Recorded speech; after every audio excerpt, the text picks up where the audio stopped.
कौन नहीं चाहता कौन नहीं चाहता कि वह जीवन में सफलता प्राप्त करे, उसका जीवन सुखमय हो। लेकिन यह होता कैसे है, कैसे आता है बदलाव जीवन में?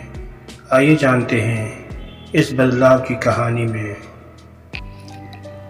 एक गांव में एक व्यक्ति रहता था जो अपने जीवन को लेकर बड़ा चिंतित रहता था। उसे लगता था कि उसके जीवन में एक बड़ा बदलाव आना चाहिए, जिससे उसे जीवन में किसी भी तरह की परेशानी ना रहे।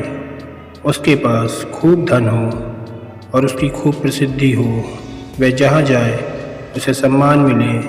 परंतु उसके जीवन में कुछ भी नहीं बदल रहा था, क्योंकि वह कुछ करने की जगह बस सही समय का इंतज़ार कर रहा था और समय उसके कुछ करने का इंतज़ार कर रहा था। उसकी इसी आदत के कारण उसका मन दुखी रहने लगा। उसके मन में नकारात्मक विचारों का वास होने लगा। उसे हर चीज़ में कमी नज़र आने लगी। जब भी वह कुछ करने का मन बनाता तो अचानक उसके मन में विचार आता कि शायद ये काम सही ढंग से नहीं हो पाएगा। उसे लगने लगा शायद वह कुछ करने लायक ही नहीं है।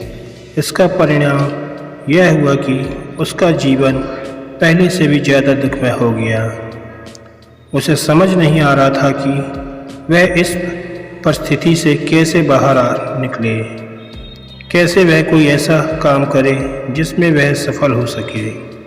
दिन बीतते जा रहे थे, लेकिन उसे अपनी इस समस्या का कोई समाधान नहीं मिल रहा था। उसी दौरान उनके गांव में एक साधु आए, जिनकी प्रसिद्धि दूर दूर तक थी। सब ऐसा कहते थे कि उनके पास हर समस्या का हल मिल जाता है। जब उस व्यक्ति ने यह सुना कि साधु उनके गांव में आए हैं, तो वह बिना कुछ सोचे समझे अपनी समस्या लेकर तुरंत उनसे मिलने चला गया। साधु को प्रणाम कर उसने अपनी समस्या बताई। उसने बताया कि वह अपने जीवन में बदलाव चाहता है, परंतु उसे कोई सही राह नहीं मिल रही। इसी कारण उसके मन में नकारात्मक विचार आते रहते और दुख हमेशा उसे घेरे रहता है। कोई काम करने जाता हूँ तो मन में उनकी विफलता का विचार पहले ही आ जाता है। बताइए मैं ऐसा क्या करूं कि एक सुखद जीवन जी सकूं? साधु ने पूरी बात सुनी और उस व्यक्ति को दूसरे दिन उसे सूर्योदय के समय आने के लिए कहा। दूसरे दिन वह व्यक्ति उन साधु के पास जा पहुंचा। साधु पाठ पूजा के बाद सैर के लिए निकलने वाले थे। उन्होंने उस व्यक्ति को साथ चलने के लिए कहा।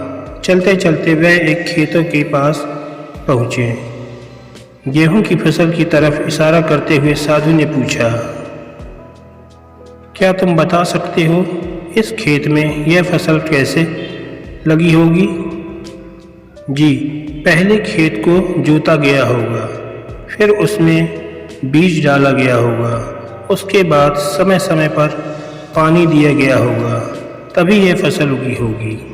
उस व्यक्ति ने पूरी प्रक्रिया बताते हुए उत्तर दिया।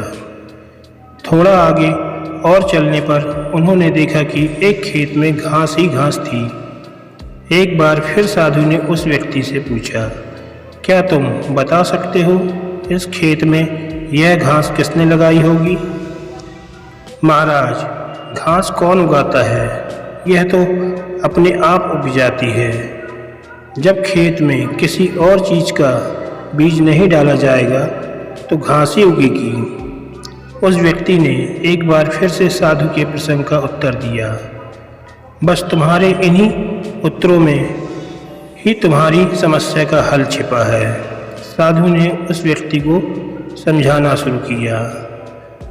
मानव मन में भी एक खेत ही की तरह है।